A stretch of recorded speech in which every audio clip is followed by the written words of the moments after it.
Hello everyone, आज की इस वीडियो में हम बात करेंगे यूपी नीट काउंसलिंग के बारे में। यूपी डीजीएमई ने एक न्यू अपडेट जारी की है यूपी नीट काउंसलिंग से रिलेटेड। तो आइए हम लोग जानते हैं, पॉइंट्स पे आते हैं क्या क्या लिखा है। और इसका जो पीडीएफ है, ब्राउज़र है, वो आपको स्क्रीन पर शो हो रहा होगा डिस्प्ले पे। तो आइए सबसे पहले वाला पॉइंट पढ़ते हैं। सबसे पहला पॉइंट आपका ये है कि UP NEET UG 2023 MBBS BDS की ऑनलाइन कॉमन काउंसलिंग की कराए जाने वाले प्रकरण भारत सरकार के विचारहीन और भारत सरकार द्वारा काउंसलिंग से संबंध में जैसे ही निर्णय लिया जाएगा उसकी स्थिति के सूचित किया जाएगा। यानी कि जो आपका नीट काउंसलिंग है, कॉमन काउंसलिंग के बारे में अभी सेंट्रल गवर्नमेंट सोच रही है। तो अगर जब तक इनका फैसला नहीं आता तब तक यूपी नीट काउंसलिंग स्टार्ट नहीं होगी।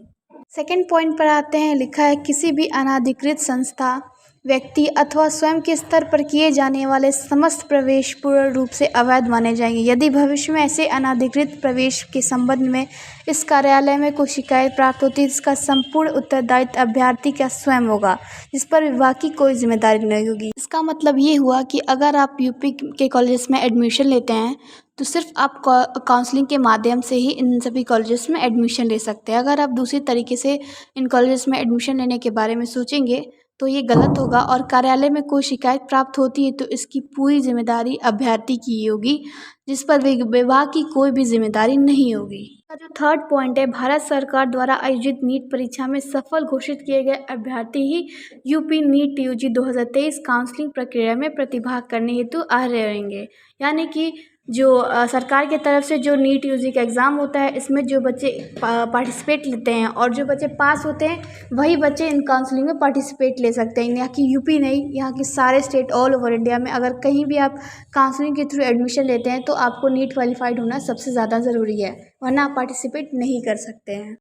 इसका जो फोर्थ पॉइंट है वो उसमें लिखा है आपका निजी क्षेत्र के मेडिकल कॉलेज, डेंटल कॉलेज, विश्वविद्यालय में प्रवेश हेतु इच्छुक अभ्यर्थी काउंसलिंग चॉइस फिलिंग से पूर्व ही संबंधित कॉलेज के बारे में स्वयं संपूर्ण जानकारी अपने स्तर से प्राप्त कर लें। आवंटन के पश्चात किसी भी विषमता की स्थिति में इस कार्यालय का कोई भी उत्तरदायित्व नहीं होगा। इसका मतलब ये है कि अगर आप एमबीबीएस कोर्स में एडमिशन लेते हैं, डेंटल कॉलेज में एडमिशन लेते हैं, तो कॉलेज के बारे में पूरी तरीके से खुद से जानकारी प्राप्त कर लें, ताकि अलॉटमेंट होने के बाद कोई भी प्रॉब्लम अगर आती है तो इसमें कार्यालय की कोई भी जिम्मेदारी नहीं होगी। फिफ्थ पॉइंट आपका ये है कि प्रदेश में राजकीय मेडिकल, डेंटल कॉलेजेस, विश्वविद्यालय संस्थानों में प्रवेश हेतु अभ्यर्थी के उत्तर प्रदेश का मूल निवासी होना आवश्यक है। ऐसे विद्यार्थी जिन्होंने हाई स्कूल एवं इंटरमीडिएट दोनों परीक्षाएं उत्तर प्रदेश से उत्तीर्ण की हो, उनके लिए डोमिसाइल या फिर समान निवास प्रमाण पत्र की आवश्यकता नहीं है। यानी कि जिन बच्चों जो अलग स्टेट के स्टूडेंट हैं, जो गवर्नमेंट मेडिकल कॉलेज में एडमिशन लेना चाहते हैं, उनके लिए डोमिसाइल सर्टिफिकेट बहुत ज़्यादा ज़रूरी है, क्योंकि जब रजिस्ट्रेशन होगा, जब काउंसलिंग होगा, उसके लिए आपके लिए इम्पॉर्टेंट होगा। और अगर आप यूपी के मूल निवासी हैं तो आपके लिए हाई स्कूल और इंटरमीडिएट की सर्टिफिकेट ही सफिशिएंट है। उसके बाद जो लिखा है डोमिसाइल के संबंध में, डोमिसाइल के बारे में मैंने आपको अभी बताया। और उसके बाद इसमें दूसरा पॉइंट भी है, प्रदेश के निजी क्षेत्र में मेडिकल, डेंटल संस्थानों की सीटों पर प्रवेश हेतु उत्तर प्रदेश राज्य सहित भारत के अन्य प्रदेशों के निवासी भी अर्ह होंगे। यानी कि आपका जो एमबीबीएस में जो यूपी की जो काउंसलिंग होती है, इसमें ये ओपन स्टेट है, यहाँ पे अलग अलग स्टेट के बच्चे भी पार्टिसिपेट कर सकते हैं, ये एक ओपन स्टेट है। बात कर लेते हैं आरक्षण के संबंध में, यानी रिजर्वेशन के बारे में।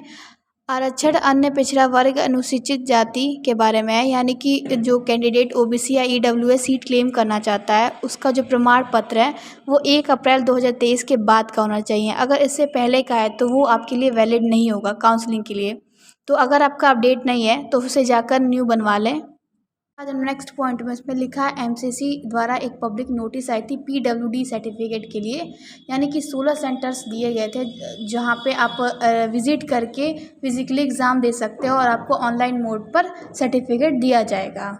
इसका वीडियो मैं आई बटन पे दे दूंगी और डिस्क्रिप्शन में जाकर भी आप देख सकते हैं। यूपी नीट के वेबसाइट पर आप रेगुलर विजिट करते रहिए, इसकी जो न्यू नोटिस है वो आपको अपडेट होती रहेगी।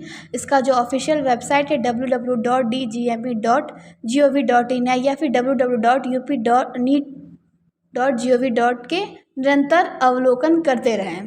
तो आज के लिए बस इतना ही, फिर मैं मिलूँगी आपको नेक्स्ट वीडियो में। और इसका जो पीडीएफ है वो आपको डिस्क्रिप्शन में मिल जाएगा। और चैनल को लाइक और सब्सक्राइब करना ना भूलें। तब तक के लिए बाय।